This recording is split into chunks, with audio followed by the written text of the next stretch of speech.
thalamic nuclei. So we're going to divide the thalamic nuclei into 12 parts, anterior, and now I'm not going to talk about dorsal. So I'm just going to say dorsomedial. And then I'm going to say lateral dorsal, which is LD, and lateral posterior, as well as LP and pelvinar. Then we're going to talk about ventral anterior and ventral lateral, VA and VL. Then we're going to talk about VPM and VPL, ventral posterior medial and lateral.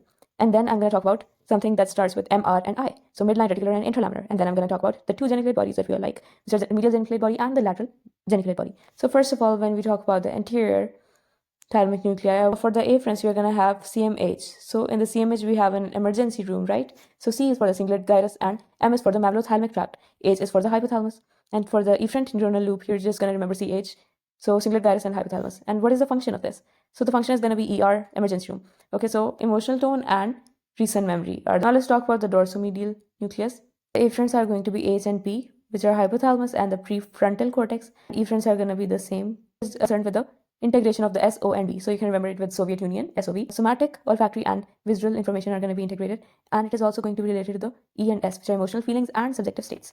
Now let's talk about ventral anterior part. So for this, I want you to remember PR and SC, like PR as in product review and SC as in snapshot. So P is for the premotor cortex, R is for the reticular formation, S is for the substantia nigra, and C is for the corpus striatum. The same is going to be for the efferents, and ventral anterior is going to influence the activity of motor cortex, like voluntary activities. So V for ventral anterior and ventral lateral, and V for voluntary activities. Ventral lateral is going to be concerned with the PRSC, which are the premotor cortex and the reticular formation, as well as the substantia nigra and the corpus striatum, as well as the cerebellum and the red nucleus. So efferents are going to be the same, and it is also related to motor activity of the motor cortex. So when you remember VPM, please remember a tongue. So it is related to gustatory fibers as well as the trigeminal lemniscus, all within the tongue. GT for this, of course, you will remember the 3, 1, and 2 cortex areas of the primary somatosensory cortex. It is going to relay common sensations to the consciousness. So it is VPM and VPL are related to consciousness. Now let's talk about VPL.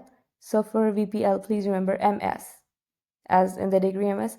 So medial and spinal lemnisci. And the efferents are going to be primary somatosensory cortex 3, 1, and 2 area, and they're also going to relay common sensations to consciousness. Now let's talk about the intralaminar part. So for intralaminar, just remember I and R. If you remember I, please remember that I am Chris. So the second name of Chris, which was CC. So intralaminar, and then the trigeminothalamic, the reticular formation, and the spinothalamic tracts. And what about the efferents? Efferents are going to be CC, cerebral cortex, as well as the corpus striatum. And intralaminar, as we have discussed before, it is going to influence the levels of consciousness as well as alertness. Now let's talk about midline. So M and R, it is going to have the efferents of reticular formation, and efferents and functions are unknown. Now let's talk about the reticular nucleus. So the afferents are going to be C and R, which are cerebral cortex as well as the reticular formation, CR. And then CR is going to travel towards O. So it is going to be concerned with other thalamic nuclei. And for the functions, just remember C to D. So cerebral cortex is going to regulate the thalamus. Now let's talk about the two geniculate bodies. As medial geniculate body is concerned with auditory pathway. So it is going to come from the inferior colliculus as well as the lateral lemniscus from both of the ears, but predominantly the contralateral ear. So please remember I and L for this. And then it is going to transfer towards the auditory radiation and then to the superior temporal gyrus where vernix area lies. And it is concerned with hearing. So lateral geniculate body is going to be concerned with vision.